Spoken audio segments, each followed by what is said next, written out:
First of all, if a patient doesn't keep an appointment, we generally call them that day, hopefully that morning, and say, do you realize that you missed this appointment? We will try to get them scheduled and plugged back into the system. For patients who chronically do this, we get to a point where you get 3 no-shows in a year, and at that point, we'll see you. We'll get you in as a work-in, but you can't make an appointment anymore. So we have outreach workers and community health workers who will go to the home and try to identify barriers to the patient being able to keep appointments. Sometimes it's transportation issues. Sometimes it's something beyond their control.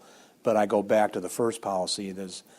I understand there are many reasons you can't show up, but if you can't show up, you can't show up. So we can't give you appointments because we're full and, there's people banging down the doors trying to get in.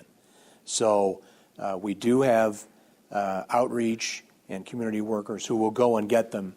We do have limited transportation where we can pick patients up and bring them in when needed. But it's a fairly extensive support network to get people to adhere to a medical regimen. Well, we have a lot of different starting times, but in general, the average starting time is 8:30. Okay, our first appointment is 8:40. And so the providers, the nurses, the case managers, and someone from the front desk are asked to participate in this every day. So we can identify opportunities to catch up on patients who are behind in some of their cancer screening or diabetes management, for example. We identify spots on the schedule that are potential no-shows. We have spots on the schedule where we have a couple of work-in appointments available to alert the front desk, say, hey, be on the lookout, even if this person belongs to somebody else and they can't get in, throw them in, because quick stick visits are, in and out.